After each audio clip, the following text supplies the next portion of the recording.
बोलें दिल मेरा हो जाए एक मैदान हु तू ही तू हो तू ही तू हो तू ही तू। আল্লাহ আমার অন্তরটা ময়দানে হু হয়ে যায়, যেখানে হু আর হু শুনতে পাই আল্লাহ আল্লাহ পাকের জিকির চলতে থাকে, হ্যাঁ না। তু হি তু হো তু হি তু হো তু হি তু। আল্লাহ এই অন্তরে শুধু আপনি আপনি থাকবেন, আর কেউ থাকতে পারবে না, হ্যাঁ না। और मेरे तन में बजाय आबू गिल दर्द दिल हो दर्द दिल हो दर्द दिल। আল্লাহ আমার এই মাটি পানির দেহের মধ্যে মাটি পানির বদলে খালি আপনার প্রেম ভালোবাসার আগুন জ্বলতে থাকবে, হ্যাঁ না। দর্দ দিল হো দর্দ দিল হো দর্দ দিল। দর্দ দিল এটা বলতে সহজ, প্রেমের ব্যথা, দিলের ব্যথা, আল্লাহ প্রেমের ব্যথা, কিন্তু এটা এমনি পয়দা হয় না। মানুষ যখন গুনাহ থেকে বাঁচার কষ্ট স্বীকার করে, ভিন নারী তাকে গুনাহ করার সুযোগ দিছিল, কোন খালাতো বোন, চাচাতো বোন, ফুফাতো বোন, মামাতো বোন ইত্যাদি, যাদের সঙ্গে শরীয়তে পর্দা ফরজ, অথবা জগতের যে কোনো নারী, তার সঙ্গে পাপের সুযোগ ছিল, কিন্তু আল্লাহর জন্য সে কষ্ট স্বীকার করছে, সেখান থেকে দূরে সরে গেছে, না তাকে দেখলো, না তাকে স্পর্শ করলো, না তার সঙ্গে গুনাহে লিপ্ত হলো, কিন্তু মানসিকভাবে তার কষ্ট হলো এই গুনাহ থেকে বাঁচার কারণে। এইভাবে বারবার যখন আঘাত অন্তরে পড়ে, আঘাতে আঘাতে অন্তর জর্জরিত হয়, এই অন্তরে আল্লাহ পাক নিজে আসন গ্রহণ করেন, এই অন্তরে আল্লাহ পাক নিজের তাজাল্লি বর্ষণ করেন, এই অন্তরে আল্লাহ পাকের মহব্বতের জ্বালা পয়দা হয়, সে ওই মহব্বতের জ্বালা দিনরাত ছটফট করতে থাকে। খ্বাজা আজিজুল হাসান মুরজুব রহমতুল্লাহ আলাইহি বলেন, पता चलता कि गम में जिंदगी क्यों कर गुजरती है, तेरे कालिब में कुछ दिन को मेरी जान हाजी होती। मियाँ আল্লাহ ওয়ালারা আল্লাহর মহব্বতের আগুনে এইরকম জ্বলতে পুড়তে থাকেন, যদি কোনো আল্লাহর ওলি নিজের দিলটাকে তোমার দিলের মধ্যে রেখে দিতেন, তাহলে বুঝতে পারতা এই মানুষগুলো কত কষ্ট করে পৃথিবীতে বসবাস করেন। দেখাতে হাম तुम्हें अपने तड़पने का मजा, लेकिन जो आलम बे फलक होता जो दुनिया बे जमी होती। খ্বাজা আজিজুল হাসান মুরজুব রহমতুল্লাহ আলাইহি বলেন, মন চায় যে আমি ধরফর করতে করতে করতে করতে উপরে চলে যাই, কিন্তু সমস্যা হলো উপরে আসমান, তা আমার জায়গায় নেই। আমি যেই পরিমাণ ছটফট করব এতটুকু জায়গায় তা সংকুলান হবে না, তো মন চায় যে ফের ওখান থেকে পাল্টা আমি ছটফট করতে করতে আল্লাহর মহব্বতের জ্বালায় নিচের দিকে আসতে থাকি, কিন্তু তাও জায়গা নাই, নিচে জমিন আমাকে ঠেকাইয়া দেয়। তো কতটা অন্তরে মহব্বতের জ্বালা ছিল হযরত খ্বাজা আজিজুল হাসান মুরজুব রহমতুল্লাহ আলাইহি। হযরত হাজী ইমদাদুল্লাহ মুহাজিরে মক্কি রহমতুল্লাহ আলাইহি মক্কা শরীফে কাবা শরীফের গেলাপ ধরে কাঁদতেন এবং বলতেন, হে প্যারা মাওলা তু কর বে খবর সারি খবরোं से मुझको इलाही रहूं एक खबरदार तेरा। এ আল্লাহ দুনিয়ার तमाम খবর আমাকে ভুলাইয়া দেন, খালি আপনার খবর রাখার আমাকে তৌফিক দান করেন। কিন্তু আল্লাহর খবর কোথায় পাওয়া যাবে? কোরআন শরীফে রব্বুল আলামিন বলছেন, আর রহমান ফাসআল বিহি খাবীরা। হযরত থানবী এক ওয়াজের মধ্যে তরজমা করছেন যে রহমান কি শান কো কিসি বাখবর সে পুছো। মাওলার খবর কোন খবরওয়ালা ওলির নিকট জিজ্ঞেস করো। মাওলার খবর জিজ্ঞেস করবা কার কাছে? কোন খবরওয়ালা ওলির নিকটে। আল্লাহ ওয়ালার কাছে গেলে আল্লাহ সম্পর্কে জানা যায়। হ্যাঁ, এক দিল থেকে ফির আরেক দিলের ভিতরে নূর মুন্তাকিল হয়, নূর আসতে থাকে। হযরত থানবী বলেন, আহলুল্লাহ কে পাস बैठने से दिलों में नूर आता है, है ना। আল্লাহর ওলিদের সঙ্গে বসলে অন্তরে নূর আসতে থাকে, নূর দ্বারা অন্ধকার দূর হয়, ফের আরশে আজম পর্যন্ত ঊর্ধ্ব জগতের সঙ্গে একটা গভীর সম্পর্ক পয়দা হয়, এক ঘনিষ্ঠতম সম্পর্ক পয়দা হয়, ফের আল্লাহ পাকের সৌন্দর্য তার অন্তরের মধ্যে প্রতিবিম্বিত হয়। সহজ কথা যে সে জমিনে থাকে, কিন্তু তার অন্তর আল্লাহ পাকের সৌন্দর্য উপভোগ করতে থাকে, আল্লাহ পাকের নূর ও তাজাল্লির মুশাহাদাতে মশগুল থাকে, হ্যাঁ না।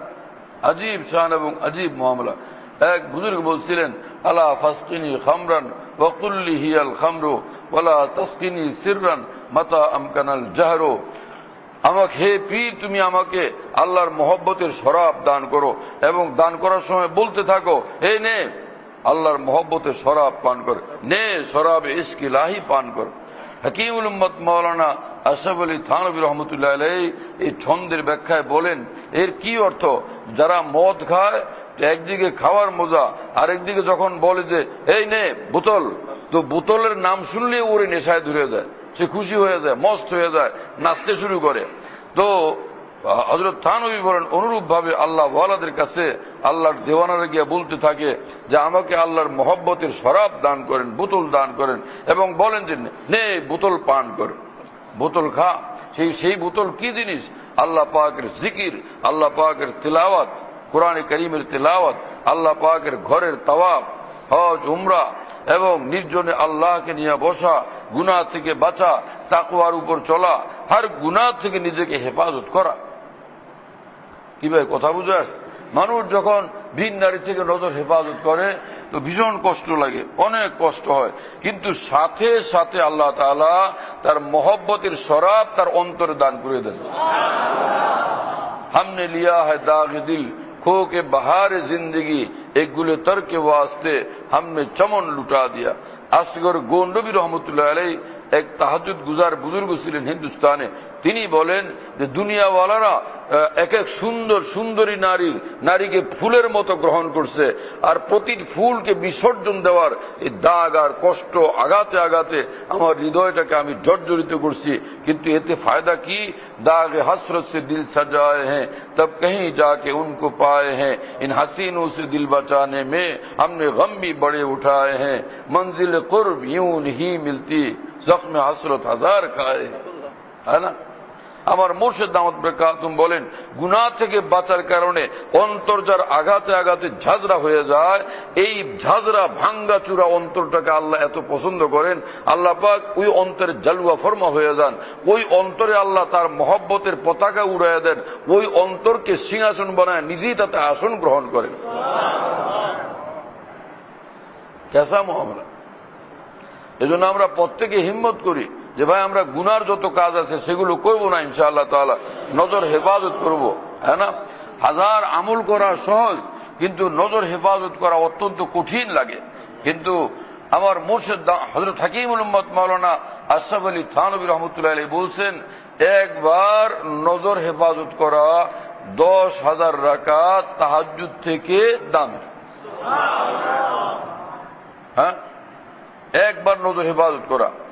এবং মারিফাতে ইলাহিয়া কিতাবে আছে হযরত শাহ আব্দুল গনি ফুলপুরি রহমতুল্লাহ আলাইহি বলেন একটা গুনাহ থেকে বাঁচা 1 লক্ষ তাহাজ্জুদ থেকে দাম। একটা গুনাহ থেকে বাঁচা, গীবত থেকে বাঁচলো, কুদৃষ্টি থেকে বাঁচলো, জিনা ব্যভিচার থেকে বাঁচলো, মদ থেকে বাঁচলো, মিথ্যা থেকে বাঁচলো, কাউকে অপমান করা থেকে বাঁচলো, একটা গুনাহ থেকে বিরত থাকলো, 1 লক্ষ তাহাজ্জুদ থেকেও সেটা দামি। দুই বুজুর্গের কথা শুনাইলাম না, এবার শুনেন রাসূল আকরাম সাল্লাল্লাহু তাআলা আলাইহি ওয়াসাল্লাম বলেন একটা মানুষ যদি ছোট্ট একটা গুনাহ থেকে বাঁচে, সমগ্র জিন জাতি, সমগ্র মানব জাতির সমস্ত নফল ইবাদত করলে যতটা ভারী হবে, একবার ছোট্ট একটা গুনাহ ত্যাগ করলে এর মর্তবা তার চেয়ে ভারী হবে।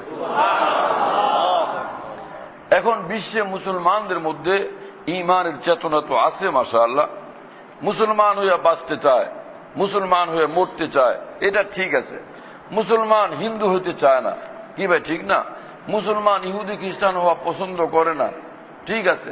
কিন্তু মুসলমানদের মধ্যে সবচেয়ে বড় যে রোগটা প্রবেশ করছে মুসলমানদের সর্বস্তরে, চাই মুখে দাড়ি থাকুক অথবা দাড়ি নাই, চাই কুর্তা লম্বা থাকুক অথবা কুর্তা খাটো, চাই ইসলামী পোশাক পরুক অথবা খ্রিস্টানদের পোশাক পরুক, মুসলমানদের মধ্যে যে রোগটা প্রচন্ড কঠিন ভয়ঙ্কর সেটা হলো মুসলমান গুনাহ থেকে বাঁচতে চায় না। গুনাহ থেকে মুক্ত মুসলমান কম পাওয়া যায়, কোন না কোন গুনার ভিতরে আমরা লিপ্ত। আমার ভাই, এই দুনিয়া চিরদিনের ঠিকানা না, এখানে সব সময় থাকা যাবে না, একদিন এই দুনিয়া থেকে আমাদেরকে বিদায় নিতেই হবে। হ্যাঁ, কাজেই এই দুনিয়ার থেকে যাওয়ার আগেই আমরা আখিরাতের জীবনকে সুন্দরভাবে গড়ার চেষ্টা করি। রাসূল পাক সাল্লাল্লাহু আলাইহি ওয়াসাল্লাম বলেন আল্লাহর যে হয় বান্দা তার 3টা আলামত, আত-তাজাফি আন দারিল গুরুর ওয়াল ইনাবাতু ইলা দারিল খুলুদ ওয়াল ইস্তিদাদু লিল মাউত ক্বাবলা নুজুলিহি। এই হারাম দুনিয়া থেকে মন উঠে যায়, দুনিয়া ভালো লাগে না, তাই না? দুনিয়ার আড্ডাবাজি, বেহুদা কথাবার্তা, অনর্থক আলাপ আলোচনা, এক জায়গায় বসে বসে অনর্থক আড্ডা, এগুলো তার কাছে আর ভালো লাগে না। ওয়াল ইনাবাতু ইলা দারিল খুলুদ, আখিরাতের ফিকির পয়দা হয়, আখিরাতের দিকে মনের একটা টান পয়দা হয়, যেটা তাকে আল্লাহর হুকুমের দিকে নিয়ে যায়, ইবাদতের দিকে নিয়ে যায়। সবাই আড্ডা দিতে থাকে, সে উযু করে নামাজে যায়, হ্যাঁ না? সবাই বিশ্বকাপের ঝামেলায় আক্রান্ত থাকে, ওই বেচারা আল্লাহ পাকের হুকুমের চিন্তায় থাকে, আল্লাহর জিকিরে মশগুল থাকে, হ্যাঁ না? এইভাবে আখিরাতকে গড়ার জন্য চেষ্টা করা আমাদের সকলের দায়িত্ব এবং কর্তব্য, হ্যাঁ না? হযরত থানবীর খলিফা খাজা আজদুল হাসান মুরজুব রহমতুল্লাহ আলাইহি বলেন যে আমার মন চায় যে কোনো একটা জায়গা হইতো একেলে बैठे रहते याद उनकी दिल नशी होती, है ना? যে একলা থাকতাম, আল্লাহ পাক জাল্লা জালালহু আম্মা নওয়ালুর মোহাব্বত, আল্লাহর ধ্যান, আল্লাহর জিকির, আল্লাহর স্মরণের ভিতরে ডুবে থাকতাম। আল্লাহ তাআলা আমাকে আপনাকে সবাইকে এইরকম এক মেজাজ, রুচি, অনুভূতি এবং জীবন দান করে, যেখানেই যাই আল্লাহ তাআলাকে মহব্বত করি, আল্লাহকে স্মরণ রাখি, আল্লাহকে নিয়ে জিন্দগি কাটায় দিই। হ্যাঁ হ্যাঁ, 85 সালে মানা মুহাক্কাক শুধু বখাকানি একদম বা খুদা বুদান বেআজ মুলকে সুলাইমানি, কিছুক্ষণ আল্লাহর জিকিরে, আল্লাহর বন্দেগীতে মশগুল থাকা, এটা সুলাইমান আলাইহিস সালামের সিংহাসন থেকে বেশি দামি, তখতে সুলাইমানি থেকে অনেক বেশি দামি। আল্লাহর জিকিরে, আল্লাহর ধ্যানে, আল্লাহর কোন আনুগত্যে, বন্দেগীতে মশগুল থাকা। তো এই আমল আমরা কবে করব? দুনিয়াতে থাকতে থাকতেই তো আমল করা চাই। দুনিয়ার থেকে যাওয়ার পরে ফের আমলের কোন জায়গা আছে? দুনিয়া হলো আর দুনিয়া মাজরাতুল আখিরা। বুজুর্গানে দ্বীন বলছেন দুনিয়া হলো আখিরাতের ক্ষেত। ক্ষেতের মধ্যে মানুষ ফসল করে, ফের কাটে, ওখান থেকে নিয়ে গোলা ভরে। দুনিয়ার ক্ষেতের মধ্যে নেক আমলের ফসল করবে, ফের আখিরাতের গোলা ভরবে, ওখানে গিয়ে খুব ভোগ করবে। এটা হলো আমাদের দায়িত্ব এবং কর্তব্য। হ্যাঁ, तो एक बुजुर्ग बोलते ख्वाजा आजुल हसन मुर्जुब रहमतुल्लाह अलैह, रह के दुनिया में बशर को नहीं जेबा गफलत, मौत का ध्यान भी लाजिम है कि हर आन रहे। এই দুনিয়া থেকে কোনো মানুষের উচিত না আল্লাহ থেকে গাফেল থাকা, মৃত্যু থেকে গাফেল থাকা।